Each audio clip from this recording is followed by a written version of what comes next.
Hi hello வணக்கம் friends. இன்றைக்கி பார்த்தீங்கன்னா ஒரு சின்ன மினி பிளாக் தாங்க பார்க்க போகிறோம்.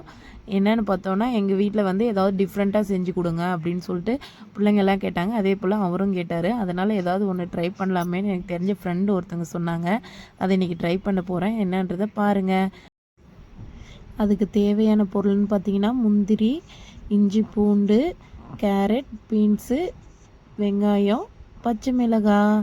அப்புறம் நம்ம வந்து முக்கியமாக ஒரு பொருளை மறந்துட்டோம் பாருங்கள். அப்புறம் நைட்டே இது பட்டாணி ஊற வச்சு எடுத்தாச்சு. இப்போ நம்ம நெய் எடுக்க போகிறோம். நெய் எடுத்தாச்சு. அவ்வளோதான். இதுக்கு மேலே சமைக்க ஆரம்பிக்கலாம். ஃபஸ்ட்டு அடுப்பை பற்ற வச்சுக்கலாம். அப்புறம் குக்கரை வச்சிடலாம். குக்கரை வச்சுட்டு அதில் தண்ணி இருக்கா என்னான்னு சொல்லி பார்த்தோம். தண்ணீரை வருந்ததால் அதை கீழே ஊற்றிட்டேன். அப்புறம் நம்ம நெய்யை திறந்தாச்சு. இப்போ நெய் எடுத்து ஆட் பண்ணிக்கலாம். இது வேறு கெட்டியாக இருக்கா, எப்படா பிடிச்சி தோன்றதுன்ட்டு அப்புறம் ஒரு வழியாக போட்டு ஸ்பூனை உள்ள விட்டு எடுத்து அவ்வளோதான் நெய் போட்டாச்சு. அப்படின்னு பார்த்தா ஓவே மாட்டேங்குது ஒரு வழியாக. அப்புறம் நெய் அசாமல் எடுத்து வச்சாச்சு. அப்புறம் நம்ம முந்திரி எடுத்துக்கலாம். முந்திரியை வந்து இப்போ ஆட் பண்ண போகிறோம். ஆட் பண்ணியாச்சு. இப்போ நல்லா முந்திரியை நல்லா வறுத்து இது பண்ணிக்கலாம், நல்லா பொரிச்சிக்கலாம். அப்போ அதுக்குள்ளே என் பையன் வேற ஒரு பக்கம் அழுவாச்சு. டே இருடா அமைதியா அப்படின்னு சொல்லிட்டு அப்புறம் எண்ணெயை ஆட் பண்ண ஆரம்பிச்சிட்டோம். எண்ணெயை ஆட் பண்ணி நல்லா முருகல் அதுக்கப்புறம் வெங்காயம், பூண்டு, பச்சை மிளகா எல்லாத்தையும் ஆட் பண்ணிப்போம். வெங்காயம், பூண்டு, பச்சை மிளகாலாம் ஆட் பண்ணிக்குள்ள இன்னொரு ரவுண்டு என் புள்ள வேறு வந்து என்னம்மா செய்கிறேன்னு கேட்டா. இருடி அதெல்லாம் உனக்கு பிடிச்ச மாதிரி தான் செய்கிறேன் அப்படின்னு சொல்லிட்டு அப்புறம் வச்சுருந்தேன். அப்புறம் நம்ம பச்சை மிளகா ஆட் பண்ணிட்டு இஞ்சி பூண்டு பேஸ்ட்டு ஆட் பண்ணிக்கலாம்.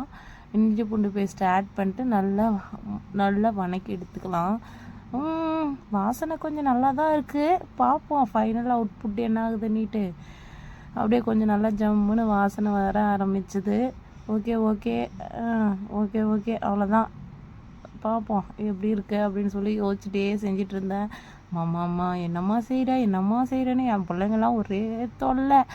இருமா நீங்கள் கேட்டிங்கன்னு சொல்லிட்டு தான் ஒன்று புதுசாக ட்ரை பண்ணலாம் அப்படின்னு சொல்லி ட்ரை பண்ணியிருக்கேன் அப்படின்னு சொன்னேன். அப்புறம் என்ன அடுத்துதான் நம்ம இது என்னது பீன்ஸை நல்லா எடுத்து ஆட் பண்ணிக்கலாம். எப்பவுமே வந்து என்ன பண்ணுவோன்னா கேரட் வந்து நல்லா கொஞ்சம் சாஃப்டாக இருக்கும். பீன்ஸ் கொஞ்சம் இதாக இருக்கிறதால நல்லா பீன்ஸ் கொஞ்சம் போட்டு உப்பு ரவை போட்டு வதக்கிட்டதுக்கு அப்புறம் பாருங்கள் நம்ம கேரட் எடுத்துக்கலாம். என் பிள்ளை வேற மாமா ஒரு கேரட் கொடுமான்னு 2 பேரும் வந்துட்டாங்க. மாற்றி அவங்களுக்கு கேரட் கொடுக்குறதுக்கே எனக்கு சரியாக போச்சு. எங்கே நீங்கள் விட்டால் காலி பண்ணிவிடுவீங்களான்னு அசாமல் டக்குன்னு அந்த கேரட்டை போட்டு அவ்வளோதான் கிளற ஆரம்பித்தாச்சு. அப்பயும் விடுவனா அப்படின்னு சொல்லிட்டு வந்து பிள்ளைங்க கேட்டு தொல்லை பண்ணாங்க. என்ன பண்ணுறது, அவங்க கூட பெரும் தொல்லையாக போச்சு. ஒரே இடம் இல்லையான்னு சொல்லிட்டு ஒரு 2-3 கேரட்டை எடுத்து இருந்தா சாப்பிட்டுக்கா, ஏதோ இருந்தவாது சாப்பிட்றாங்களே அப்படின்னு சொல்லிட்டு கொடுத்தாச்சு. அப்புறம் நம்ம ஊற வச்ச பட்டாணி எடுத்து போட்டு ஆட் பண்ணி கலப்போம். டக்குன்னு எடுத்து போடுன்னு போட்டாச்சு. அதுக்கப்புறம் நல்லா கிண்டி கலந்து விட்டுட்டு மாமா எனக்குமான்னு சொல்லிச்சிங்க பிள்ளைங்க. என்னம்மா ஏதோ பரவாயில்லையே ஒரு வாசனையாக இருக்குது இன்னைக்கு அப்படின்னு இன்னொருத்தி சொன்னா. அதான் கேரட் முன்னு தானே சாப்பிட்டீங்க, நல்லா வணங்கியாச்சு. நம்ம அப்புறம் சாதத்தை கூட சேர்த்து சாப்பிட்டுக்கலாம் அப்படின்ட்டு நல்லா வணக்கி விட்டுட்டு அதுக்கப்புறம் நம்ம தண்ணி அதுக்கு ஆரமாக இப்போ இந்த இதில் 1 கப்பு வந்து அரிசி எடுத்திருந்தேன். இப்போ நம்ம 2 கப்பு தண்ணி ஊற்றி நல்லா கொதிச்சதுக்கப்புறம் அரிசியில் இருந்த தண்ணி எல்லாம் வடிச்சிட்டு நம்ம இப்போ அரிசியை அதில் கொட்ட போகிறோம். இதில் என்ன ஒரு கலர் கூட இல்லாமல் அப்படியே வெள்ளை வில்லேன்னு இருக்குன்னு பார்க்குறீங்களா? இதுதாங்க இந்த டிஷ்ஷோட ஸ்பெஷலு. இது பார்த்தீங்கன்னா ஒயிட் ஃப்ரைட் ரைஸ். என்னம்மா சொல்கிற, கலராக பண்ணி கொடுத்துட்டு திடீர்னு ஒயிட் ஃப்ரைட் ரைஸ்ன்றே, அது என்னம்மா வெள்ளை வில்லேனுக்குமா அப்படின்னு சொல்லி பிள்ளைங்க கேட்டாங்க. ஆமாடாமோ அப்படி தாண்டா இருக்குன்னு சொன்னாங்க. நான் செய்கிறேன், பார்த்துட்டு சொல்லுங்கடாமோ டேஸ்ட்டு எப்படி இருக்குது அப்படின்னு சொல்லிட்டேன் நான். உடனே அம்மா டக்குன்னு செய்யுமா பசிக்குதுமா நாங்கள் பிள்ளைங்க சரிம்மா இந்தாம்மா இங்கே பாரும்மா இப்போ அவ்வளோதான் கொதிக்க ஆரம்பிச்சிருச்சா, அவ்வளோதான் குக்கரை போட்டு நல்லா மூடி போட்டு வச்சிடலாம். இருமா விசில் வந்த ஒரு 2 விசில்மா, 2 விசிலை விட்டு எடுத்துட்டோன்னா வச்சுக்கேன், எடுத்து ஓப்பன் பண்ணோன்னா ஃப்ரைட் ரைஸ் ரெடி அப்படின்னு சொல்லிட்டேன் நான். அப்புறம் விசில் வர ஆரம்பிச்சிச்சு, ஒன்று வந்தாச்சு, அப்புறம் பார்த்திங்கன்னா இன்னொன்றும் வந்தாச்சு. அதுக்கப்புறம் எடுத்து ஆவியெல்லாம் போனதுக்கப்புறம் அதை பார்த்தா மேலே மட்டும் ஒயிட்டாக இருக்குது, எங்கே காய்ங்கெல்லாம் காணோன்னு சொல்லி எங்கள் வீட்டுக்காரர் கேட்க, ஏங்க இருங்க கொஞ்சம் நேரம் பொறுமையாக அப்படின்னு சொல்லிட்டு நல்லா கீழேருந்து மேலே வரை எல்லாம் கிளறி விட்டேங்க. கிளறி விட்டதுக்கப்புறம் தான் வெஜிடபிள் ஃபுல்லாக மேலே வந்தது. ஓஹோ இப்படி தான் இருக்குமோ அப்படின்னு சொல்லி எல்லோரும் யோசிச்சுட்டு இருந்தாங்க. இதுக்கு வெறும் ரைஸ் மட்டும்தான் சாப்பிட முடியுமா நம்மளால் அப்படின்னு சொல்லி கேட்டுட்டு இருந்தாங்க பிள்ளைங்களும் அவரும்.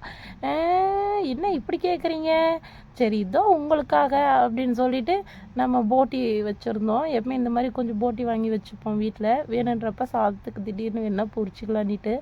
அப்புறம் பார்த்திங்கன்னா வீல் சிப்ஸ் ஃபஸ்ட்டு போட ஆரம்பிச்சிடலாம். வீல் சிப்ஸ் எப்போயுமே வந்து நல்லா கொஞ்சம் எண்ணெயை சிம்மிலே வச்சுட்டு ரொம்ப சூடேறாமல் போட்டோன்னா தான் அது நல்லாவே வரும். அதனால் கொஞ்சம் அப்படியே ஸ்லோவாக வச்சுட்டு நம்ம வீல் சிப்ஸ் போட ஆரம்பிச்சிட்டோம். போட்டு நம்ம இப்போ ஒவ்வொரு போட்டியாக பொரிக்கிறோம். அது இல்லாமல் நான் வாங்கினேன்னா இந்த மாதிரி ஒரே போட்டி மட்டும் வாங்க மாட்டேன், 4-5 ஐட்டம் வாங்கி வச்சுப்பேன். மாமா குடுமான்னு பிள்ளைங்க கேட்க, இந்தம்மா இருமா தரேன் அப்படின்னு சொல்லி சொல்கிறதுக்குள்ளேயே வந்து கையை விட்டு எஸ்கேப் பண்ணி ஒரு போட்டி எடுத்து அவ்வளோதான் சாப்பிட ஆரம்பிச்சிட்டாங்க. நம்ம டக்குன்னு செஞ்சுருவோன்னு ஃபாஸ்ட்டாக செஞ்சு ஆயிடுச்சு. அவ்வளோதான் நம்ம ஃபைனலாக சாப்பிட போகிறோம். வாங்க அப்படின்னு சொன்னதும் எல்லாம் வந்து உக்காந்தாச்சு. பெரிய பாப்பா மட்டும் எங்கே போயிருந்தா. அப்புறம் சாப்பாடு போட்டதுக்கப்புறம் சாப்பாடு நல்லா இருக்குது அப்படின்னு சொன்னாங்க. அவரும் சொன்னார் பாப்பாவும் நல்லா இருக்கு அப்படின்னு சொல்லி சாப்பிட ஆரம்பிச்சிட்டா. அதுக்கப்புறம் திடீர்னு பெரிய பாப்பா வர ஆரம்பிச்சிட்டா. அடப்பாவி வாடின்னு சொல்லிடு, ஏன் பொரியல் எட்டரை தான் போயிருந்தா, ரைட்டம்மா எனக்கு எங்கம்மா சோறு ஏமா இப்படி பண்ணுற போமா அப்படின்னு கோச்சுக்கினா எல்லாருக்கும் அதனால ஓகே, அடுத்த வீடியோவில் பார்க்கலாம். நம்ம சேனல் பிடிச்சிருந்தா லைக் பண்ணி சப்ஸ்கிரைப் பண்ணுங்கள். தேங்க்யூ.